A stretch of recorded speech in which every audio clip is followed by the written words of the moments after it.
in honor of my good friend Callum, we are going to be doing some duck breast. Now, first thing you want to do is leave your duck resting out of the packet in the fridge for about an hour. That just lets everything settle down. Now, one of the reasons I'm actually giving you such a history lesson today is the actual cooking part of this is unbelievably quick. I say the cooking, I mean the preparation. Cooking sous vide is a slow process. And the reason being is the meat comes up to temperature and then it stays there. When you cook in an oven around about 200 degrees, what's happening is the food continues to go up and up and up in temperature, and you try and take it out before it gets too cooked, or as we like to call it in the technical world, burnt. Now, the problem there is that even if you don't burn it, you've probably removed a lot of moisture and up to 40% of the vitamin B content purely by cooking it in an oven. Here, everything is going to stay in the meat in question. So we grab our duck breast. Do like cooking with duck. Now, the first thing we're going to do is we're going to score the skin. We're just going to score the fat. Now, it's very important here that you don't cut into the meat. Okay, you just want to score the fat, just going into it, but don't go into the meat. Okay. This is just going to allow the fat to render inside the vacuum pack, but it's not going to draw, to go too far and let the fat go everywhere. Now, if you're worried at all that you might accidentally go into the meat, which some people are concerned about, you can skip this stage.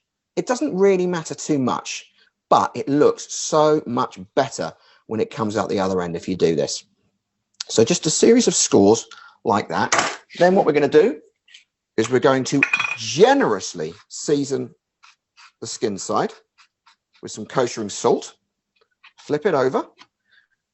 Same on the other side. And some black pepper.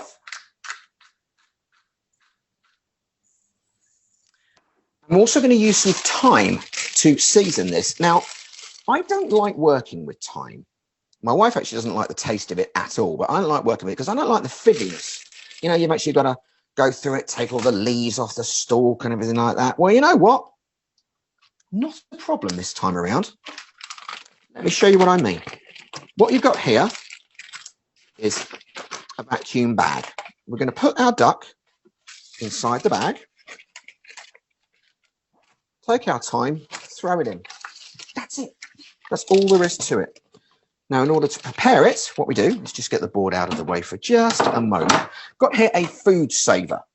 This is the sort of thing where you actually will save your food. You can actually take your leftovers, so they will last longer. Some of them actually do it with bags, some of them do it with tubs. But the idea is very, very simple. We take our bag, put it there. Now, this gets a little bit loud. We're going to suck all the air out.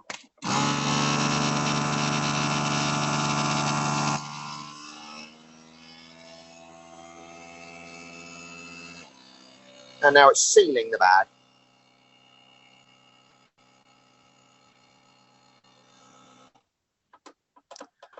That is it. Now, the makers of Sous Vide do actually provide vacuum packs as well. I think you can now get one from JML as well, where you've just got a little handheld pump. I prefer this device because it does absolutely everything for you. That's it. That really is all there is to it. As I said, preparation-wise, really, really simple. Now, the Sous Vide Demi, this is my personal machine of choice. That's been getting my water ready at 57.5 degrees centigrade or 135 degrees Fahrenheit.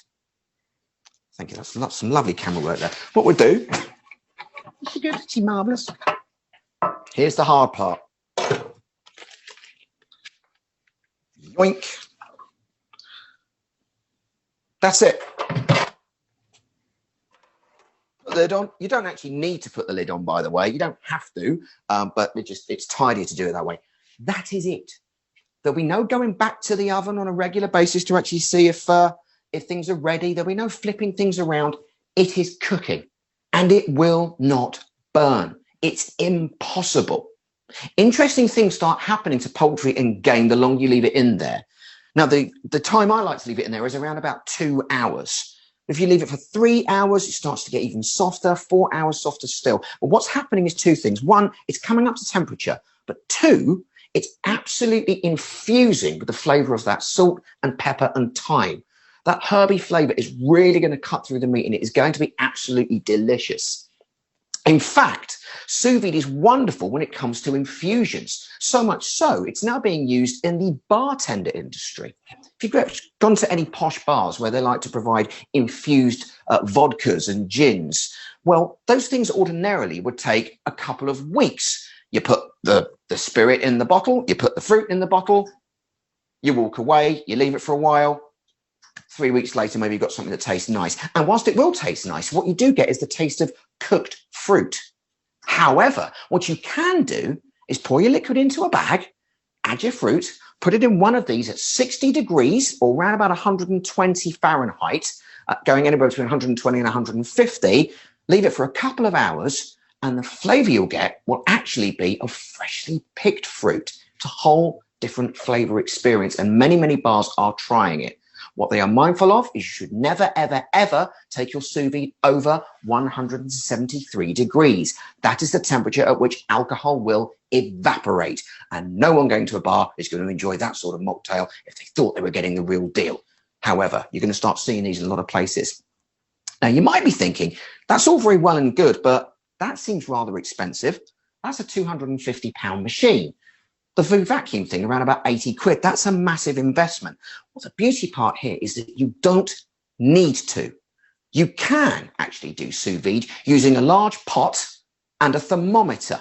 You just have to keep an eye on the temperature. It's better with gas rather than electric, but just keep an eye on the temperature. And as long as you're within a 5-degree window, you're fine. If it starts to get too cold, turn the heat up. Gets too hot, pour some cold water on it. It will come straight back down again. You can also buy much smaller devices. In fact, Aldi do one at the moment. It's only £49.99. Yes, Callum, I mentioned Aldi. 50 quid will get you what's known as a stick sous vide. It's a device you put into the pot and it stirs the water, circulates the water around and keeps it at temperature. Brilliant, brilliant stuff. More and more people are looking to do this. If you don't have the means to vacuum your stuff, little tip for you, Ziploc bag. One of these, put the meat in there, fold it, squeeze as much air out as you can, take it right up to the edge, shove in a drinking straw and suck the remaining air out. There won't be much left. All you need to do is make sure that once you put the meat in, it doesn't float. That's it. It really is that simple. Anyway, I now get to use the words that I've been longing to actually use for quite some time. Here's one I prepared earlier. So this duck has actually been cooking away beautifully now for, well, it's been about 2 hours. I just want to show you in terms of the moisture. Look at that. That's how much moisture there is in that corner there. The rest of it's still inside the duck. Okay. So what you want to use oil-wise, I'm using ground nut oil. You want something with a fairly low smoke point. Okay, it's going to get quite smoky in here. Okay, just a little bit. And then what we do, take our duck, you season it again, this time on the skin side and on the other. A little bit of salt, pepper's not really necessary at this point, and you put it into your pan, skin side down, and that's going to want to cook for 5 minutes. Don't worry too much about it burning here. The fat is actually providing a major amount of barrier to the bird. It's absolutely fine. Most importantly, that meat is cooked. Okay, there is a beautiful level of doneness running all the way through that. It's beautifully pink. There's nothing to worry about. All the nasties have been cooked off. A lot of people do worry when you're cooking at low temperatures, are you really cooking it safely? What about the bacteria? It's just not a problem. That meat is done. If you see chefs working in professional kitchens actually cooking their steak sous vide, when you cut it open, you don't have the sort of dark brown and getting pinker and pinker and pinker right to the middle. It's beautifully pink all the way through, because that's what happens. The meat has actually come up to its perfect temperature and it's stopped there. I was actually introduced to sous vide by a friend of mine working in an office who said, "Oh, can't wait to get home. I've got a steak waiting for me." I said, "What do you mean you've got a steak waiting for you? Surely that's dry by now." He said, "Oh, no." He actually put his steak onto work before he left the house in the morning, knowing full well that all he had to do when he got home was take it out of the bag, shove it in the pan to just brown both sides of it. It'll be done in 2 minutes flat. And it was good steak. The first thing I ever cooked sous vide wise was steak. Of course it was. It is gorgeous. Once I take the meat out, I am going to leave it to rest for a while on a chopping board. And actually, whilst I am leaving it to rest, I'm going to show you a beautiful sauce that we're going to make with it. This sauce, by the way, is such a complete tease. It is a massive, massive cheat.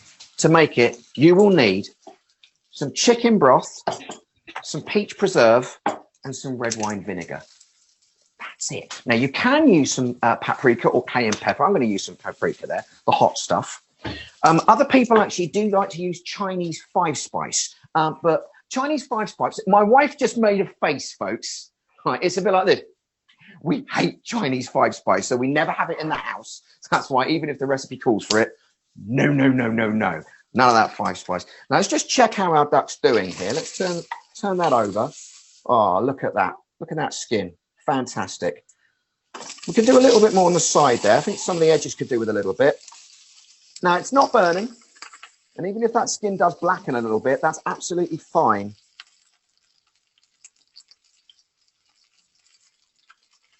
Now, obviously, what you have got happening in the pan here is the creation of some gorgeous duck fat. Do not throw this away. Save it for your roast potatoes. It's fantastic. So 5 minutes on one side, 1 minute on the meat side. We're just going to brown off the other side there. Obviously, people are a little bit funny about meat. When they see something that looks raw, they think it might actually be raw. Of course, it isn't. It's beautifully done. I'm going to back away a bit. I don't want you getting spattered there. So just 1 minute on that side.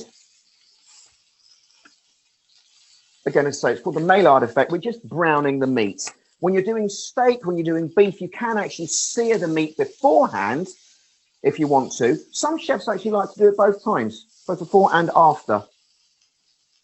I do like cooking roast beef in this thing. In fact, when we're doing a roast beef dinner on a Sunday, the meat actually goes in on a Friday lunchtime. Excuse me, camera person. So we're going to let that meat rest on our board for a while, and we're just going to make this sauce, because you are not going to believe how unbelievably simple this sauce is. Medium heat, get that pan hot. I'm going to need a spoon. I think we need to film our cutlery drawer, but there we go. So 2 tablespoons of peach preserve. Yoink. Dash of paprika. Don't go crazy unless you want to. It's entirely up to you there. You're going to need 1 tablespoon of red wine vinegar. That'll do. And around about 3 tablespoons of chicken broth. Just come out of a packet, this stuff. Nothing clever. Throw that in there. Okay. Whisk it together.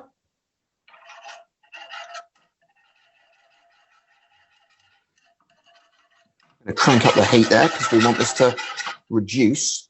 I might transfer it to another one, but now, obviously, don't try and get rid of the lumps in the jam. You can't do that. Okay. So that's just going to come together. It's beautifully sticky. It's going to pick up the flavour from the peach. Some peach jams actually do have a little bit of ginger and orange already in them as well. Can make it beautifully tangy. Like I say, you can add Chinese five spice, but if you do, you're evil. Just an evil, evil person. So what we're going to do, probably needs a little bit more time. I'll tell you what we'll do. We'll put it on a bigger heat. Cook the living daylights out of it. So whilst that's reducing, let's come back to our duck. I'm going to show you this now, folks. I'm going to grab a knife. These are brand new. These were a birthday present from my daughter. So I love these. Absolutely gorgeous. Let me show you what we're cutting into here. Firstly, I want you to hear this noise. That beautiful crackle there. Let's cut into this. Look at that. Beautiful buttery duck fat. Okay, crispy skin, pink meat. It's perfectly cooked all the way through. It is gorgeous. I'm incredibly jealous because Shelley's going to be eating this for her lunch whilst I actually go and have my one-to-ones. So many things you could serve this with. What I've got pre-prepared in here is, grab my plate, some lovely poi lentils. They actually look particularly lovely. Grab our duck, spread that out across there, like so. Okay, just going to wash my hands a little bit there. Okay, let's grab our sauce is going on nicely. Look at that.